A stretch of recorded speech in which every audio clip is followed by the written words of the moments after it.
heaven and hell. The wisdom of the angels. Opus Heaven 1. 264. Those who know nothing about heaven, and who are unwilling to have any other idea of it than as of something purely atmospherical, in which the angels fly about as intellectual minds, without the sense of hearing and seeing, are unable to think of their having speech and writing. For they place the existence of everything real in what is material. Yet the things in heaven have as real an existence as those in the world, and the angels there have all the things that are useful for life and useful for wisdom.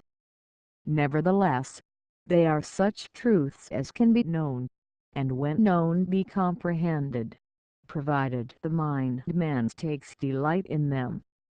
For delight has light with it because it is from love, and upon those who love the things pertaining to divine and heavenly wisdom, light shines forth from heaven and there is enlightenment. 266. What the wisdom of the angels is can be inferred from the fact that they are in the light of heaven, and the light of heaven in its essence is divine truth or divine wisdom, and this light enlightens at the same time their inner sight, or sight of the mind man's, and their outer sight, or sight of the eyes.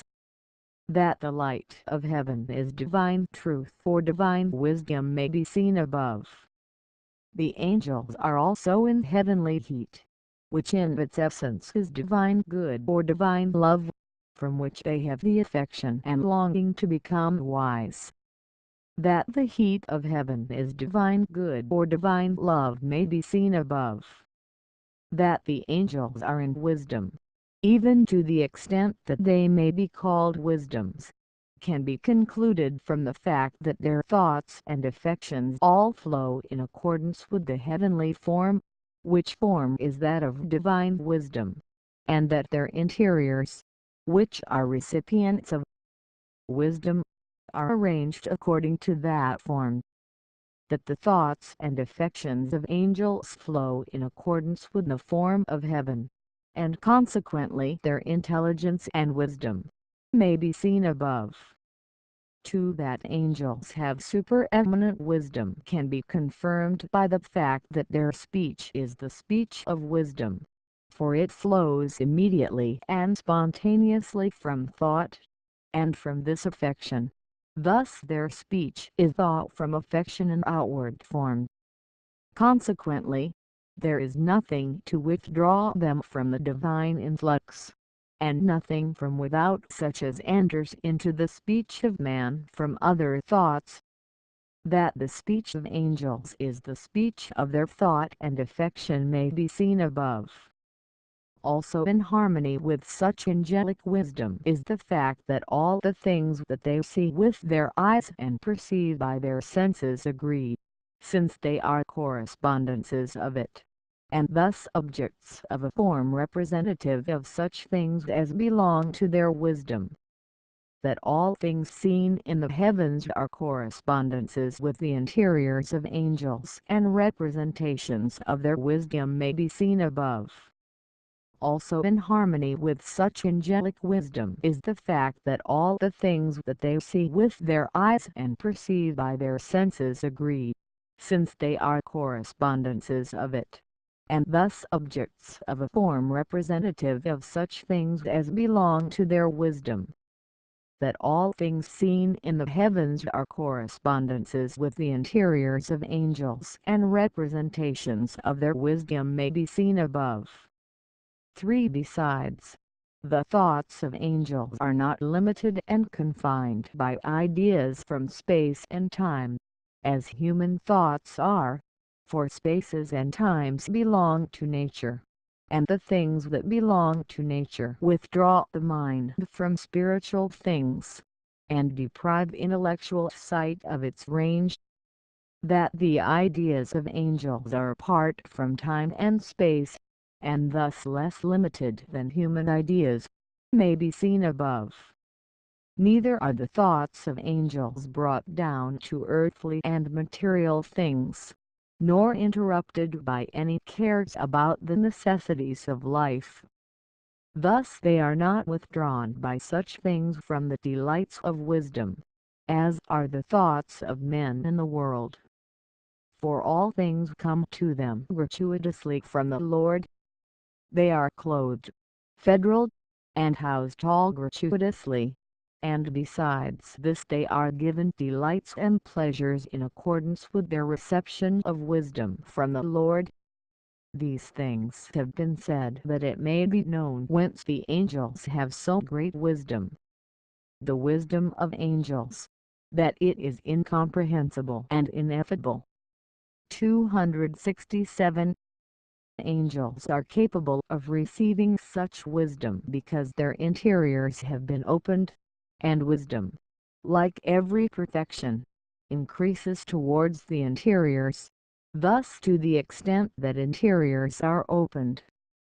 In every angel there are 3 degrees of life, corresponding to the 3 heavens.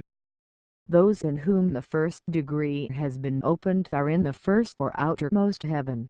Those in whom the second degree has been opened are in the second or middle heaven, while those in whom the third degree has been opened are in the third or inmost heaven.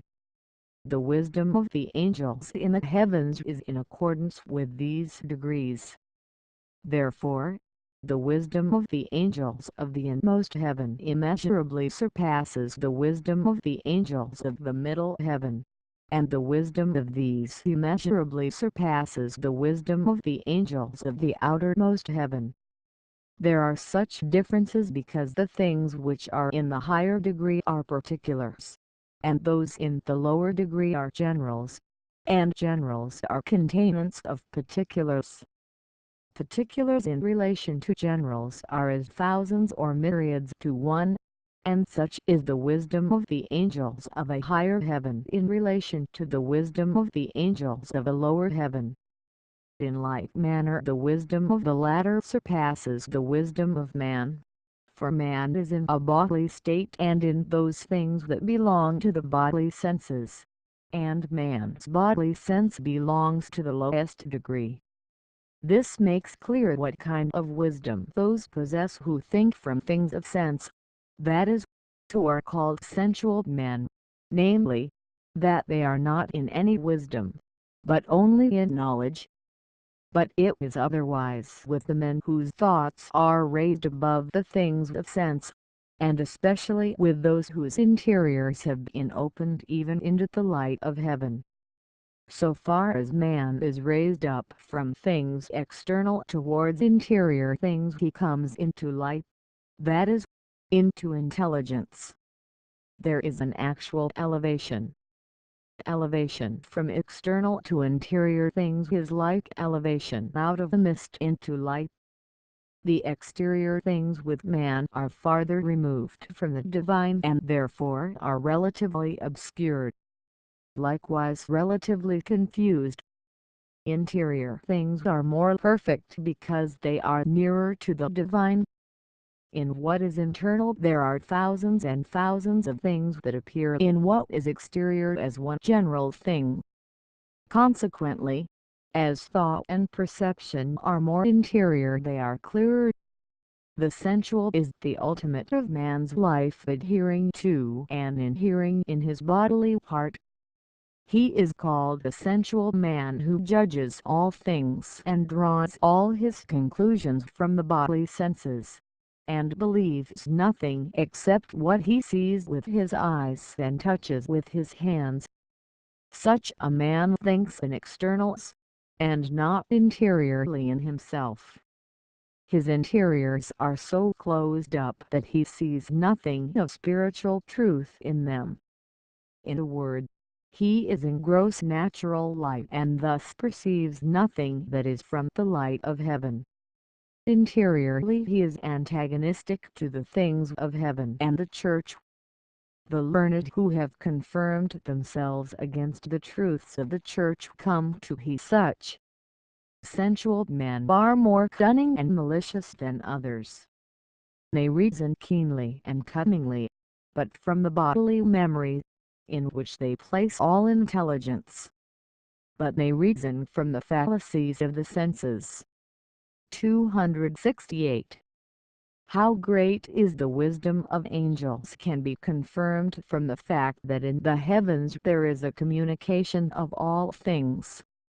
Intelligence and wisdom are communicated from one to another, and heaven is a communion of all goods. The reason is that heavenly love is such that it wills what is its own to be another's. Consequently, no one in heaven perceives his own good in himself to be good unless it is also in another, and this is the source of the happiness of heaven. This the angels derive from the Lord, whose divine love is of such a nature that there is such a communication of all things in the heavens. It has been granted me to know by experience. Certain simple spirits have sometimes been taken up into heaven, and when there, they entered into angelic wisdom, and then understood things that they were never before able to comprehend, and spoke things that they were unable to utter in their former state.